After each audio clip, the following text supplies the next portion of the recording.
malam, nama saya Muhammad Narnoval, NIM 1501194292 dari kelas AB 4209, ingin menjelaskan tentang faktor eksternal dari warung abnormal.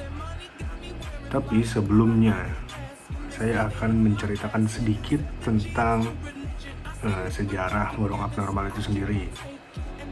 Jadi warung abnormal itu didirikan oleh Cita Rasa Prima Group atau CRP Group sejak Juni 2014. Restoran pertamanya didirikan di Jalan PHH Mustafa nomor 73 Bandung. Namun sekarang sudah berdiri banyak cabang, diantaranya di Istana Plaza, Ciamplas, bahkan di luar kota sekalipun sudah banyak sekali, mungkin hampir seluruh Indonesia mungkin ya.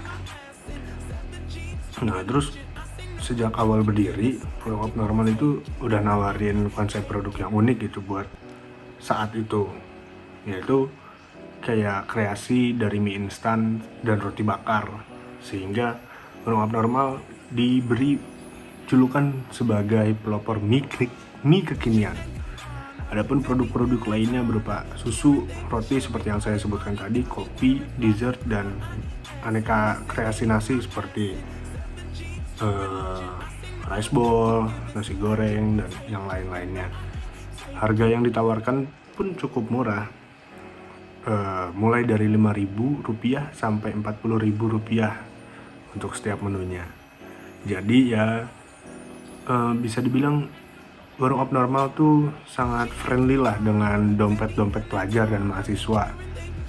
Buat yang pengen jajan, pengen nongkrong tapi nggak pengen keluar terlalu banyak duit, mereka larinya ke warung abnormal ini. Untuk visi dan misi dari warung abnormal, saya akan bacain sedikit. Untuk visinya itu menjadi warung roti bakar dan Indomie yang menjadi pusat tongkrongan anak muda pastinya. Dan misi-misinya yang bisa mendukung dan mewujudkan visi dari warung abnormal itu ada 3. Yang pertama, menciptakan berbagai varian menu abnormal yang menjadi ciri khas produk abnormal secara berkelanjutan. Yang kedua, membangun jaringan kemitraan yang solid dan saling menguntungkan di seluruh Indonesia. Dan yang terakhir, membangun organisasi warung roti bakar dan Indomie yang profesional yang akan mendukung tercapainya kepuasan bagi seluruh stakeholder. Nah, dari visi dan misi yang diberikan oleh warung abnormal dapat disimpulkan bahwa warung abnormal memiliki pandangan yang unik pada produk yang dihasilkan dan akan terus termotivasi untuk berkreasi dengan menunya agar masyarakat, terutama anak-anak muda zaman sekarang, agar selalu tertarik untuk datang ke warung abnormal. Nah, sekarang saya akan menyebutkan beberapa peluang faktor eksternal dari warung abnormal. Yang pertama, harga yang ditawarkan warung abnormal adalah harga yang sangat terjangkau. Lalu ada warung abnormal menciptakan lapangan kerja baru di berbagai daerah. Lalu desain interior yang unik dan menarik menjadi daya tarik bagi konsumen-konsumennya. Lalu dengan dibukanya warung abnormal menambah destinasi kuliner di sektor daerah, khususnya Bandung, tempat warung abnormal itu pertama kali didirikan. Lalu warung abnormal memanfaatkan sosial media seperti Facebook, Twitter, Instagram, dan media sosial yang lainnya untuk mempromosikan produknya.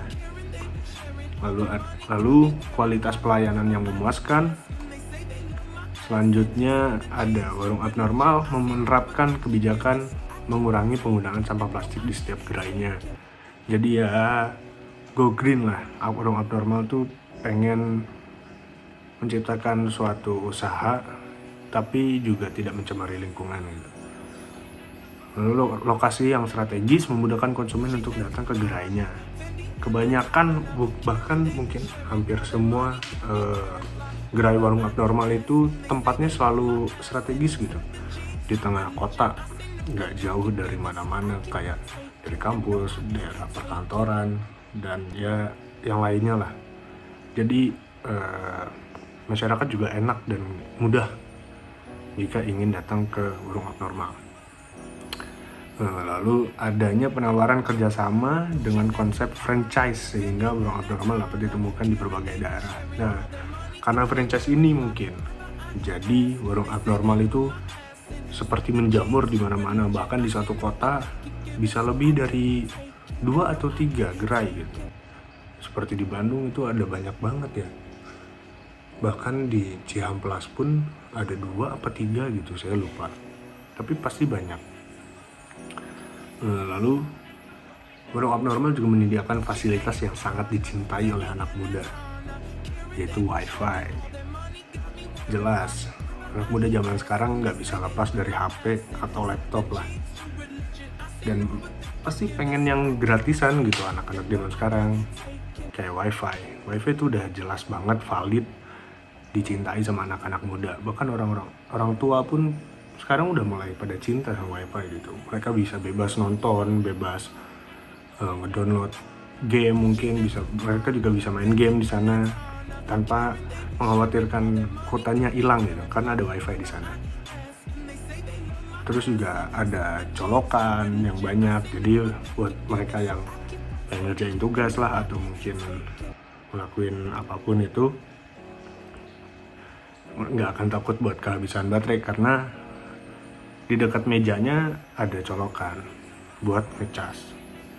Lalu warung abnormal juga menyediakan tempat untuk memudahkan orang dalam berinteraksi dan bersosialisasi. Ya karena tempatnya enak gitu, jadi berinteraksi juga gampang. Bahkan juga ada di abnormal itu ada kayak meeting roomnya gitu, khusus private. Nah itu juga enak tuh kalau misalnya mau ngadain meeting sambil makan. Nah di abnormal tuh bisa. Dan menu yang disajikan dikreasikan dengan konsep makanan Nusantara. Nah, makanan abnormal itu kebanyakan emang Indomie awalnya. Nah itu tuh dikreasikan kayak ada sambal mata, terus saus keju, telur asin, terus nambah lagi menunya ke nasi-nasian itu makin banyak, dan roti juga banyak. Dan es krim pun juga ada, kayak dessert-dessertan gitu yang manis-manis mungkin itu di sana juga ada. Nah makanya nggak heran warung abnormal itu sekarang menjadi salah satu tempat nongkrong paling ideal lah buat anak-anak muda. Mereka yang pengen nongkrong lama tapi takut dompetnya terkuras terlalu banyak, mereka nggak akan takut akan hal itu kalau di abnormal, karena harganya yang murah-murah di sana, tempatnya juga enak,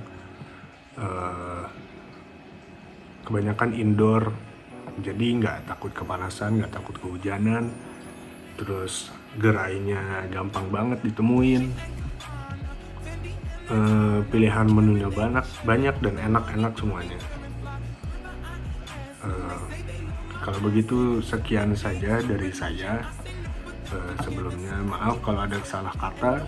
Terima kasih sekali lagi. Selamat pagi, siang, sore, atau malam. Assalamualaikum warahmatullahi wabarakatuh.